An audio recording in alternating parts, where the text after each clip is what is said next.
Alors, je vous montre un autre petit truc super important pour les retouches. On va revenir dans un autre dossier, sinon ça va nous embrouiller de travailler dans ce dossier ici.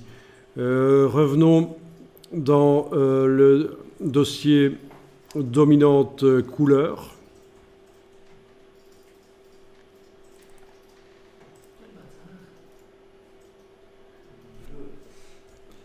Et je vais ouvrir par exemple l'image de la bibliothèque. Ouvrez une des images en JPEG.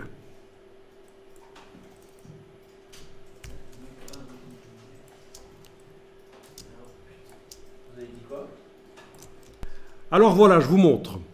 Je ne sais pas si vous avez déjà utilisé les deux outils que je vais vous montrer là. Donc le panneau action, d'abord, je le ferme, je n'en ai plus besoin. Ce que je vais vous montrer ici, c'est comment modeler la lumière dans une photo.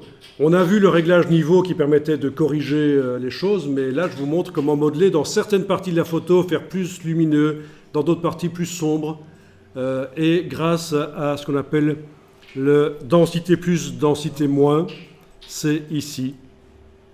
Donc vous avez un outil en forme de sucette, mais en fait c'est juste un disque de carton au bout d'un bâton qui sert à éclaircir les choses. Et vous avez l'outil densité moins qui est une main comme ça, qui laisse passer la lumière à travers un petit trou. Donc je vous explique, ça assombrit donc.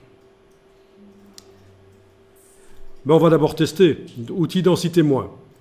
Vous l'activez. Vous allez dans les options ici au-dessus. Gamme, ton clair. Ben, par exemple, ouais, non, on va laisser en ton moyen, c'est bien. Exposition 50%, on va laisser comme ça aussi. Normalement, c'est trop fort, on met moins fort. Mais laissons l'outil avec ces options qui sont là, juste pour le tester. Donc l'outil densité moins. Vous modifiez la forme de brush. Et vous passez à certains endroits, et vous devriez voir que ça éclaircit. Là, je suis passé sur la partie gauche de l'image. Plus j'insiste, plus ça éclaircit. Maintenant, je vais utiliser l'autre outil, densité plus, et je vais passer sur le reste de l'image, et ça va assombrir. N'hésitez pas à utiliser des grosses brushes et à zoomer en arrière pour voir toute l'image. Donc, regardez l'erreur à ne pas faire. C'est de zoomer en avant, et de prendre une brush toute petite, comme ça, voilà. Ça ne va pas. Hein. On n'utilise pas cet outil comme ça si on veut modifier l'ampleur générale de l'image. On zoome en arrière et on prend une grosse brush, voilà. Et alors je passe là sur le côté, ça assombrit. Et donc vous voyez que ça amène du contraste, de luminosité dans l'image. On modèle l'image. Je vais dans le menu fenêtre historique qui m'enregistre en fait tout ce que je fais.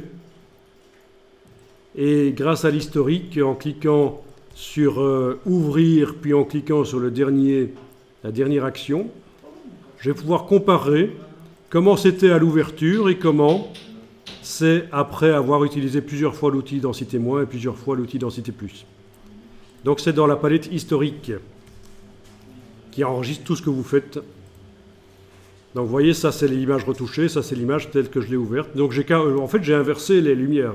Puisqu'elle était plus sombre au départ sur la partie gauche et plus claire sur la partie droite, j'ai carrément inversé grâce aux outils. J'ai fait plus clair à gauche et plus sombre à droite.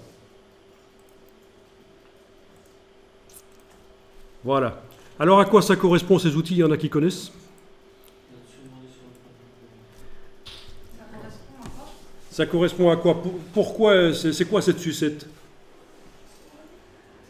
Est-ce qu'il y en a parmi vous qui ont déjà fait du labo photo avec du vrai papier photo où on projette le négatif, oui, sur le papier, et puis on développe? Alors voilà, quand on projette un négatif sur le papier, si on empêche la lumière d'arriver à certains endroits sur le papier pendant un certain temps, ça assombrit? Ben non, parce qu'on travaille en négatif, ça éclaircit. Et c'est ça que ça fait, c'est un petit disque au bout d'un bâton qui empêche que la lumière arrive à certains endroits. On joue, au moment où on projette le négatif sur le papier photosensible dans le labo en lumière rouge, hein, donc On empêche que la lumière arrive sur le papier et ça va éclaircir. Et l'autre, c'est mettre la main devant l'objectif du projecteur de négatif pour focaliser la lumière à un certain endroit. Plus de lumière en négatif, ça va assombrir. Donc voilà l'explication de ces deux outils bizarres. Le troisième outil, l'éponge, ça concerne les couleurs, la saturation.